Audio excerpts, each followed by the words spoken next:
Hello दोस्तों, स्वागत है आप सभी का आपके अपने इस YouTube channel GK with JP पर, जहां आपको एमसीक्यू के साथ साथ शॉर्ट नोट्स के माध्यम से तैयारी करवाई जाती है। बड़ा ही माध्यम होता है एमसीक्यू। कोई भी भर्ती की तैयारी कर रहे हो, महत्वपूर्ण बिंदु आता है पॉलिटिकल साइंस। पॉलिटिकल साइंस के ऐसे क्वेश्चन होते हैं कि उसमें किसी प्रकार का बदलाव नहीं किया जाता, हूबहू आते हैं पेपर के अंदर। तो वही आज हम पढ़ेंगे भाई, पॉलिटिकल साइंस के एक संसद और सर्वोच्च न्यायालय से बनने वाले महत्वपूर्ण प्रश्न जो परीक्षाओं में पूछे गए। आप इस एमसीक्यू में कोई भी प्रश्न उठा लीजिए, किसी न किसी परीक्षा के अंदर वो पूछे गए हैं। तो शुरुआत करते हैं। आज का ये पहला प्रश्न रहेगा अपना, संसद के दोनों सदनों का संयुक्त अधिवेशन आयोजित होता है। संयुक्त अधिवेशन दोनों सदनों का कौन बुलाता है? पहले तो याद रखिए, राष्ट्रपति बुलाते हैं। राष्ट्रपति। इसकी अध्यक्षता कौन करता है? लोकसभा अध्यक्ष करता है संयुक्त अधिवेशन की। संसद के सदन कितने होते हैं? राज्यसभा होता है एक तो, और दूसरा होता है लोकसभा।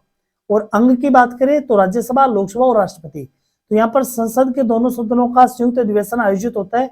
भारत के राष्ट्रपति के निर्वाचन के लिए नहीं होता, भारत के उपराष्ट्रपति के निर्वाचन के लिए नहीं होता, संविधान में संशोधन से संबंधित विधेयक को पारित करने के लिए भी नहीं होता। एक ऐसे विधेयक पर विचार करने और उसे पारित करने के लिए जिस पर दोनों सदनों में मतभेद होता है। ऐसा कोई विधेयक हो जिस पर दोनों सदन मतभेद है यानी असहमत है, तो उसके लिए संयुक्त अधिवेशन अपना बुलाया जाता है। केवल इसमें 4 नंबर अपना ऑप्शन सही रहेगा। यहाँ पर देख लीजिए कुछ खास बातें इसके अंदर। संयुक्त बैठक बुलाने का प्रावधान संविधान के अनुच्छेद कौन से में? 108 में संयुक्त अधिवेशन बुलाया जाता है। संयुक्त बैठक बुलाने के लिए राष्ट्रपति संसद के दोनों सदनों के अध्यक्षों से सिफारिश मांगते हैं। संयुक्त बैठक की अध्यक्षता कौन करता है? लोकसभा अध्यक्ष करता है। ये इंपोर्टेंट चीज है। बुलाता कौन है? राष्ट्रपति। लेकिन अध्यक्षता कौन करता है? लोकसभा अध्यक्ष करता है। राष्ट्रपति किसी विधेयक पर कोई संशोधन नहीं कर सकते संयुक्त बैठक में। संयुक्त बैठक के केवल उन संशोधनों की अनुमति होती है जो विधेयक की गहन जांच के लिए जरूरी होते हैं। संयुक्त बैठक का प्रावधान केवल साधारण विधेयकों और वित्तीय विधेयकों पर लागू होता है। धन विधेयकों और संविधान संशोधन विधेयकों पर संयुक्त बैठकें बिल्कुल नहीं होती। ध्यान रखिए इस चीज को। अगला प्रश्न देखिए, संसद का संयुक्त अधिवेशन किस स्थिति में बुलाया जाता है? तो कौन सी कंडीशन होती है जिसमें संयुक्त अधिवेशन बुलाया जाता है? जब एक सदन द्वारा पारित विधेयक को दूसरा सदन है वो अस्वीकार कर दे तो संयुक्त अधिवेशन बुलाया जाता है। किसी विधेयक पर किए गए संशोधन से दोनों सदन असहमत है तो संयुक्त अधिवेशन बुलाया जाता है। यदि दूसरे सदन के पास पहले सदन द्वारा पारित विधेयक 6 माह से लंबित हो तो भी संयुक्त अधिवेशन बुलाया जाता है। यहीं पर हमने कुछ वजह दी गई है, ये जो ऊपर वाली सेम टू सेम है। अगला प्रश्न देखिए, संविधान संशोधन प्रस्ताव के संबंध में दोनों सदनों में मतभेद होने की स्थिति में क्या होगा? प्रस्ताव है वो गिर जाएगा। अगर दोनों सदनों में मतभेद है तो संविधान संशोधन प्रस्ताव है वो गिर जाएगा। अगला प्रश्न देखिए, संसद के संयुक्त अधिवेशन में विधेयक पारित होता है कब? दोनों सदनों के कुल सदस्यों के सामान्य बहुमत द्वारा? बिल्कुल नहीं। दोनों सदनों के कुल सदस्यों के 2/3 बहुमत? बिल्कुल नहीं। 2/3 बहुमत महाभियोग में। दोनों सदनों के कुल उपस्थित और मतदाता सदस्यों के सामान्य बहुमत द्वारा संयुक्त अधिवेशन में विधेयक पारित होता है। अगला प्रश्न देखिए, भारतीय संघीय व्यवस्था को किस नाम से जाना जाता है? संघीय व्यवस्था को नाम दिया गया है संसद। क्या नाम दिया गया? संसद। ये जो आप देख रहे हो चित्र, ये वर्तमान संसद है। यहाँ पर ऑप्शन अपना डी रहेगा। संघीय व्यवस्था के बारे में कुछ बातें और भी जान लेते हैं। भारत की संघीय प्रणाली को भारत के संविधान के जरिए नियंत्रित किया जाता है। संघीय प्रणाली ये भारतीय संविधान के द्वारा नियंत्रित होती है। भारत को संप्रभु, धर्मनिरपेक्ष, लोकतांत्रिक गणराज्य के रूप में जाना जाता है। भारत की संसदीय प्रणाली, भारत में संसदीय प्रणाली चलती है। भारत का राष्ट्रपति कार्यकारी संघ का नेता होता है। राष्ट्रपति संघ का कार्यपाल अध्यक्ष होता है। संघ के सभी कार्य राष्ट्रपति के नाम से किए जाते हैं। अगला प्रश्न देखिए, संसद का स्थायी सदन होता है, कौन सा होता है? संसद के 2 सदन, लोकसभा और राज्यसभा, जिसमें जो स्थायी सदन होता है वो राज्यसभा होता है। राज्यसभा। इसके बारे में और कुछ खास बातें जान लेते हैं कि राज्यसभा को भारतीय संसद का उच्च सदन कहा जाता है। निम्न सदन लोकसभा होती है, उच्च सदन होता है राज्यसभा। भारत के उपराष्ट्रपति राज्यसभा के पदेन सभापति होते हैं। राज्यसभा में अधिकतम कितनी संख्या होती है? 250 से अधिकतम संख्या होती है। अगला प्रश्न देखिए, लोकसभा के प्रथम अध्यक्ष कौन थे? लोकसभा के प्रथम अध्यक्ष जो आपको चित्र दिखाई दे रहा है वो है जीवी मावलकर, यानी गणेश वासुदेव मावलकर। इनके बारे में कुछ खास बातें जान लेते हैं। इनके नाम से जाना जाता था भाई दादा साहब के नाम से भी जाने जाते थे। ये अहमदाबाद एजुकेशन सोसाइटी के अध्यक्ष भी रह चुके थे। ये संस्थापक भी थे। वे गुजरात के वर्णाकुल समाज के अध्यक्ष थे। ये भारतीय स्वतंत्रता आंदोलन में शामिल हुए थे और कुछ समय के लिए गुजरात प्रांतीय कांग्रेस कमेटी के सचिव भी चुने गए थे। 26 नवंबर 1949 को गठित प्रांतीय संसद का इनको स्पीकर भी बनाया गया था। अगला प्रश्न देखिए, किसी संसद सदस्य की अयोग्यता के संदर्भ में निर्णय कौन ले सकता है? तो राष्ट्रपति महोदय ले सकते हैं। अगला प्रश्न है, भारत के संचित निधि से धन निर्गम पर किसका नियंत्रण होता है? संचित निधि से धन निर्गम का नियंत्रण होता है संसद के पास। अगला प्रश्न है, भारतीय संसद बनती है किनसे? भारतीय संसद के 2 सदन होते हैं। सदन की बात करें तो 2 होते हैं, कौन से? राज्यसभा और लोकसभा। लेकिन ये किससे बनती है? अंग की बात करें तो लोकसभा, राज्यसभा और राष्ट्रपति होते हैं। अगला प्रश्न, भारतीय संसद की संप्रभुता प्रतिबंधित होती है किससे? न्यायिक समीक्षा से होती है, भारतीय संविधान से होती है। यानी भारतीय संसद किस पे काम करेगी? भारतीय संविधान के अनुरूप ही काम करेगी। अगला प्रश्न है, संसद के सत्र होते हैं कितने? यहाँ पर दिखाया गया बजट सत्र, मानसून सत्र और शीतकालीन सत्र, ये सभी होते हैं। कब होता है बजट अधिवेशन? फरवरी से मई। मानसून अधिवेशन जुलाई से अगस्त और शीतकालीन होते हैं ये सर्दियों में नवंबर से दिसंबर के बीच में होता है। और 2 सत्र के बीच में अधिकतम 6 माह का समय होता है। अधिकतम की बात करें, अधिकतम 6 माह का समय होता है। अगला प्रश्न देखिए, निम्नलिखित कथनों में से कौन असत्य है? लोकसभा को संसद का प्रथम सदन कहा जाता है, ये बिल्कुल सही है। राज्यसभा को कहा जाता है दूसरा सदन। राज्यसभा एक क्या होता है? एक अस्थायी सदन होता है। नहीं, ये क्या होता है? स्थायी सदन होता है। ये क्या होता है? राज्यसभा एक स्थायी सदन होता है। यहाँ पर अपना असत्य ऑप्शन रहेगा सी। अगला प्रश्न, संसद का निम्न सदन और उच्च सदन। निम्न सदन कौन सा होता है? लोकसभा होता है और उच्च सदन होता है राज्यसभा। यहाँ पर देखिए क्रम से पूछा गया है, सबसे पहले निम्न आएगा, लोकसभा बाद में आएगा राज्यसभा। ऑप्शन अपना अपना कौन सा रहेगा? बी रहेगा इसका। अगला प्रश्न देखिए, संसद को भंग करने के लिए कौन सक्षम है? तो संसद को भंग करने के लिए सक्षम होते हैं राष्ट्रपति। राष्ट्रपति के द्वारा संसद को भंग किया जा सकता है। क्या अधिकार होते हैं राष्ट्रपति के पास? देखिए, राष्ट्रपति के पास संसद के दोनों सदनों को बुलाने और स्थगित करने का भी अधिकार होता है। संविधान के अनुच्छेद 85 भाग 2 के पार्ट बी के मुताबिक राष्ट्रपति के पास लोकसभा को भंग करने का अंतिम शक्ति होती है। प्रधानमंत्री की सलाह पर राष्ट्रपति लोकसभा को समय से पहले भंग कर सकते हैं। अगला प्रश्न देखिए, संसद के 2 क्रमिक अधिवेशनों के बीच अधिकतम पूछा गया। यहाँ पर अधिकतम कितने समय अंतराल की अनुमति होती है? तो 6 माह की। इसके बारे में हम पहले बात कर चुके हैं। यहाँ पर देखिए, भारतीय संविधान के अनुच्छेद 85 में लिखा गया है कि 2 लगातार सत्रों के बीच में अधिकतम 6 महीने का अंतराल होना चाहिए। संसद को साल में कम से कम 2 बार मिलना जरूरी होता है। आमतौर पर संसद में कितने होते हैं? 3 सत्र होते हैं, बजट, मानसून और शीतकालीन। अगला प्रश्न देखिए, संविधान लागू होने के बाद सर्वप्रथम त्रिशंकु संसद का गठन कब हुआ था? यानी जब कोई पार्टी को बहुमत नहीं मिलता है तो दूसरी पार्टी से वो सहयोग लेती है। इस प्रकार से सबसे पहले यहाँ पर पूछा गया त्रिशंकु संसद का गठन कब हुआ था? ये हुआ था 1989 के अंदर, 1989 के अंदर। अगला प्रश्न देखिए, साधारण विधेयक से संबंधित गतिरोध को दूर करने के लिए संसद के दोनों सदनों की संयुक्त बैठक कौन बुलाता है? तो संसद के दोनों सदनों की संयुक्त बैठक है, हमने पहले भी बात की थी, राष्ट्रपति बुलाते हैं। भारतीय संसद के कितने अंग है? तो पूछा गया कौन कौन से? एक तो लोकसभा होता है, राज्यसभा होता है और राष्ट्रपति, ये 3 अंग होते हैं। कितने अंग होते हैं? 3 अंग होते हैं। अगला प्रश्न देखिए, निम्नलिखित में से कौन संसद का अन्य भाग नहीं है? कौन सा इसके अंदर भाग नहीं है? तो उपराष्ट्रपति है, ये संसद का भाग नहीं होता। अगला प्रश्न है, अस्थायी संसद भारत में कब अस्तित्व में रही थी? अस्थायी संसद भारत में रही थी अस्तित्व में 17 अप्रैल 1952 तक रही थी। उसके बाद ये 1951-52 में आम चुनाव हो गए थे। उसके बाद में ये लोकतांत्रिक सरकार है वो शुरू हो गई थी। यानी अपना देश 1947 को आजाद हुआ था और 26 जनवरी 1950 को अपना संविधान लागू हो गया था। वो एक अंतराल था जिसमें अस्थायी संसद थी और उसका अंतिम समय था 17 अप्रैल 1952। अगला प्रश्न देखिए, संसद के किसी सदस्य की सदस्यता तब समाप्त समझी जाती है यदि वह बिना सदन को सूचित किए कितने दिन तक अनुपस्थित रहता है? 60 दिन तक, 2 माह तक। कितने माह तक? 2 माह या 60 दिन तक अनुपस्थित रहता है तो उसकी सदस्यता वो समाप्त समझी जाती है। अनुच्छेद 101(4) के मुताबिक ये लिखा गया। अगला प्रश्न, भारतीय संसद के कितने सदन है? हमने पहले बात कर ली थी, लोकसभा और राज्यसभा 2 सदन होते हैं इसमें, और अंग पूछे तो 3। अगला प्रश्न, संसद के किस सदन को प्रतिनिधि सभा भी कहा जाता है? प्रतिनिधि सभा भी कहा जाता है, तो ये निम्न सदन होता है। कौन सा होता है ये? प्रतिनिधित्व सदन होता है, वो निम्न सदन होता है। तो प्रतिनिधि सदन किसे कहा जाता है? लोकसभा को कहा जाता है प्रतिनिधि सभा, ये एक निम्न सदन होता है। अगला प्रश्न देखिए, संसद के किन सदस्यों को गैर सरकारी सदस्य कहा जाता है? संसद के किन सदस्यों को गैर सरकारी सदस्य कहा जाता है? तो मंत्री के अलावा अन्य प्रत्येक सांसद को गैर सरकारी सदस्य कहा जाता है। उत्तर अपना बी रहेगा इसके अंदर।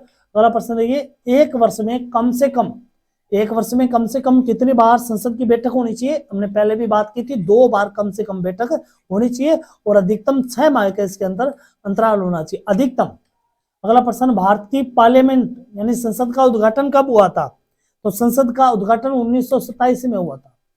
तो इसके बारे में और भी बात जान लेते हैं। संसद भवन की आधारशिला 12 फरवरी 1921 को महामहिम द ड्यूक ऑफ कर्नाटक ने रखी थी। इस भवन के निर्माण में 6 वर्ष लगे थे। उसका उद्घाटन समारोह भारत के तत्कालीन गवर्नर जनरल लॉर्ड इरविन ने 18 जनवरी 1927 को आयोजित किया था।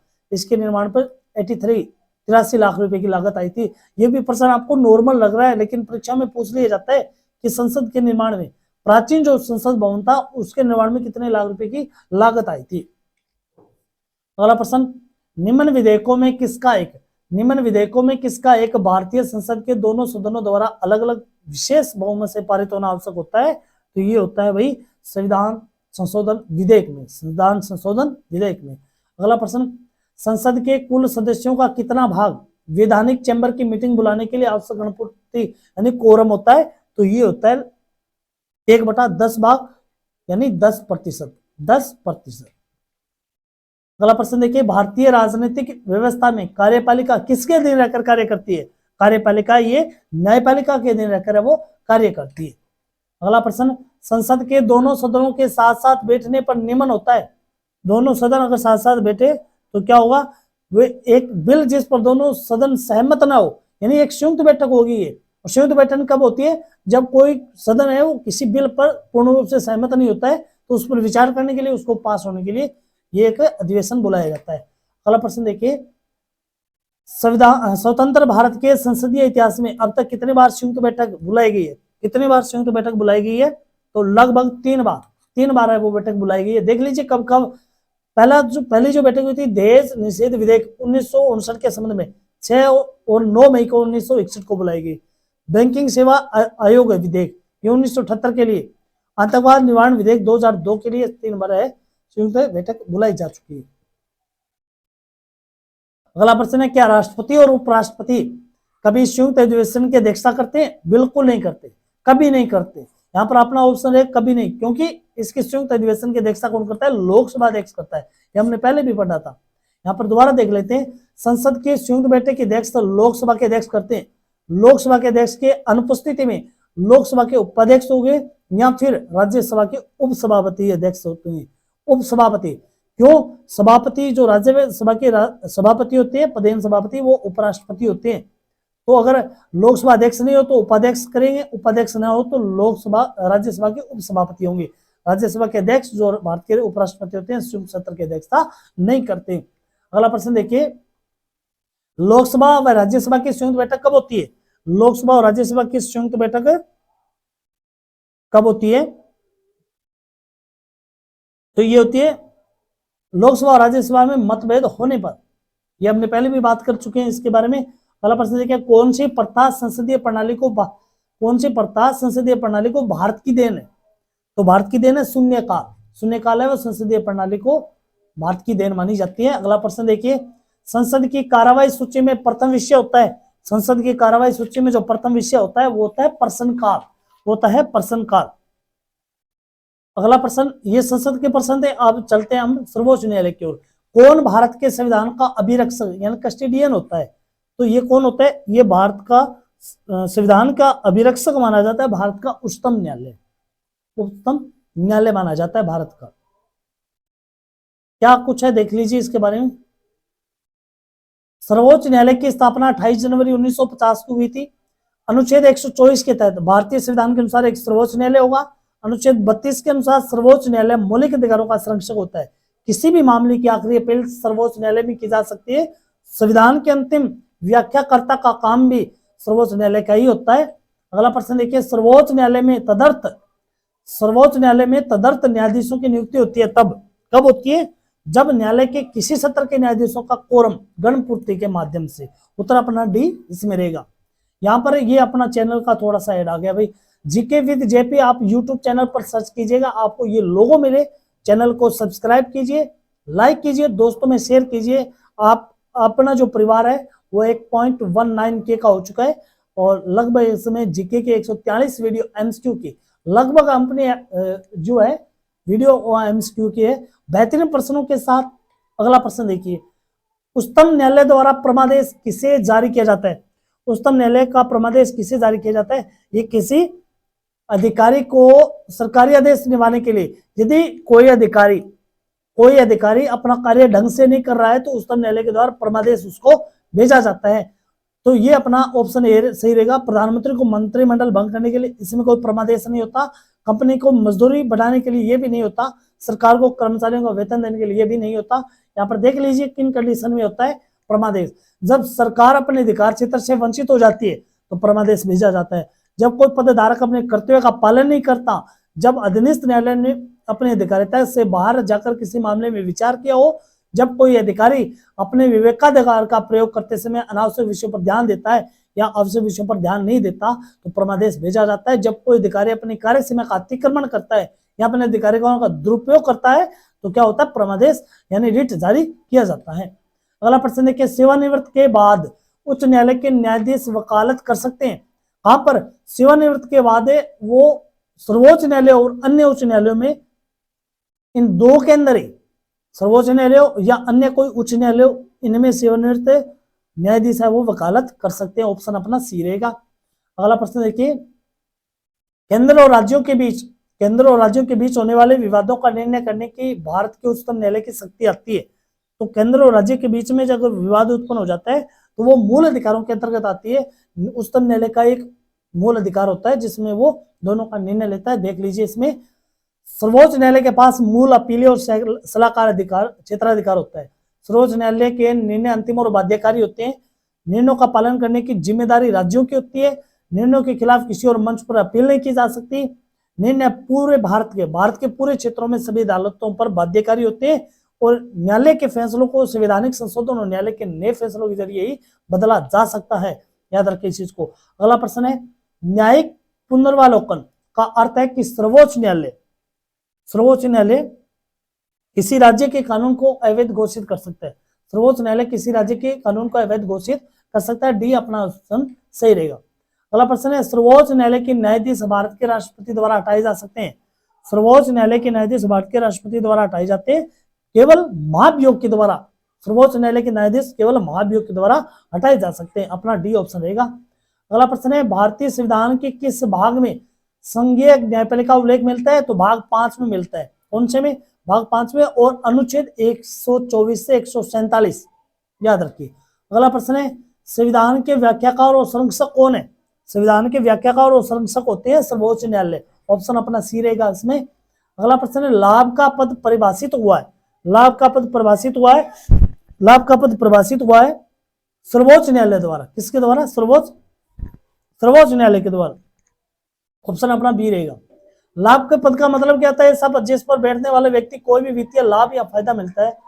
भारत के संविधान में लाभ के पद की स्पष्ट परिभाषा नहीं है, लेकिन विभिन्न न्यायालयों के फैसलों पर इनकी व्याख्या हुई है। संविधान के अनुच्छेद 102(1)(a) में और अनुच्छेद 191(1)(a) में लाभ के पद का उल्लेख है। इन अनुच्छेदों के मुताबिक संसद के सदस्यों और विधानसभा के सदस्यों को ऐसे किसी अन्य लाभ के पद को धारण करने की बिल्कुल मनाही होती है। अगला प्रश्न देखिए, केंद्र और राज्यों के विवादों का समाधान करना सर्वोच्च न्यायालय के जिस क्षेत्राधिकार के अंतर्गत आता है वह कौन सा होता है? वह होता है प्रारंभिक। ऑप्शन अपना डी रहेगा इसके अंदर, प्रारंभिक। अगला प्रश्न है, सर्वोच्च न्यायालय के मुख्य न्यायाधीश की प्रतिमाह कितना वेतन मिलता है? तो सर्वोच्च न्यायालय का मुख्य जो न्यायाधीश होता है उसको 2,80,000 रुपये और जो अन्य न्यायाधीश होते हैं उनको 2 लाख लगभग 50,000 रुपये। तो यहाँ पर ये देख लीजिए आप, जो मुख्य न्यायाधीश होता है उन्हें वेतन मिलता है 2,80,000 रुपये का। यहाँ पर दिखाया भी गया, देखिए नीचे 2,80,000 रुपये वेतन मिलता है। इसके अलावा 45,000 रुपये प्रति माह का भत्ता भी मिलता है। 10 लाख का इंश्योरेंस फंडिंग अलाउंस होता है। टाइप 7 का बंगला होता है। 24 घंटे सुरक्षा होती है। नौकर, हेल्पर, ड्राइवर और क्लर्क भी होते हैं। अगर सीजीआई ड्यूटी के दौरान की जाती है तो उनका खर्चा भी दिया जाता है। सीजीआई ने मुख्य न्यायाधीश गाड़ी के लिए हर महीने 2,000 लीटर फ्यूल भी भरवाया जाता है। यहाँ पर देखिए सर्वोच्च न्यायालय के न्यायाधीशों का यानी सर्वोच्च न्यायालय के अन्य न्यायाधीशों का वेतन पूछा गया तो ये 2,50,000 रुपये होता है। और मुख्य न्यायाधीश प्लस 30,000, मुख्य न्यायाधीश प्लस 30,000 हो गया। अगला प्रश्न देखिए, भारत के सर्वोच्च न्यायालय का एक पद न्यायाधीश कितनी उम्र तक अपने पद पर बना रह सकता है? लगभग वो अधिकतम उसकी 65 वर्ष की आयु रखी गई। यहाँ पर देखिए क्या कुछ खास बताया गया। यहाँ पर भारत के सर्वोच्च न्यायालय का कोई भी न्यायाधीश 65 वर्ष की आयु तक अपने पद पर बना रह सकता है। एक संवैधानिक प्रावधान होता है, सभी न्यायाधीशों के समान रूप से लागू होता है। और ये आयु संबंधी प्रावधान है, अनुच्छेद 124(2) में बताई गई है। सर्वोच्च न्यायालय के न्यायाधीश को राष्ट्रपति को पत्र लिखकर इस्तीफा देना होता है। संसद की सिफारिश पर राष्ट्रपति किसी न्यायाधीश को पद से हटा भी सकते हैं। सर्वोच्च न्यायालय के न्यायाधीशों के रूप में नियुक्ति होने के लिए व्यक्ति को भारत का नागरिक होना आवश्यक होता है। कम से कम उसे 5 साल 5 साल उच्च न्यायालय का न्यायाधीश होना चाहिए और कम से कम अनुभव होना चाहिए 10 वर्ष का एक अधिवक्ता के रूप में। अगला प्रश्न देखिए, निम्नलिखित में से किसके अंतर्गत भारत में सर्वप्रथम सर्वोच्च न्यायालय की स्थापना हुई थी? ये हुई थी रेगुलेटिंग अधिनिवेशन 1773। अगला प्रश्न है, भारत में सर्वोच्च न्यायालय में मुख्य न्यायाधीश के अतिरिक्त कितने न्यायाधीशों का प्रावधान है? पहले ये 30 था, वर्तमान में ये हो गया 33। सर्वोच्च न्यायालय के अधिकार क्षेत्र में वर्दी करने का अधिकार किससे प्राप्त होता है? सर्वोच्च न्यायालय के अधिकार क्षेत्र में वर्दी करने का अधिकार होता है राष्ट्रपति के पास। याद रखिए, राष्ट्रपति, संसद के पास नहीं होता, राष्ट्रपति के पास होता है। आज की सीरीज में हमने पढ़े थे संसद और सर्वोच्च न्यायालय से संबंधित महत्वपूर्ण प्रश्न। आपको अच्छे लगे तो लाइक और शेयर जरूर करना। जय हिंद, जय भारत।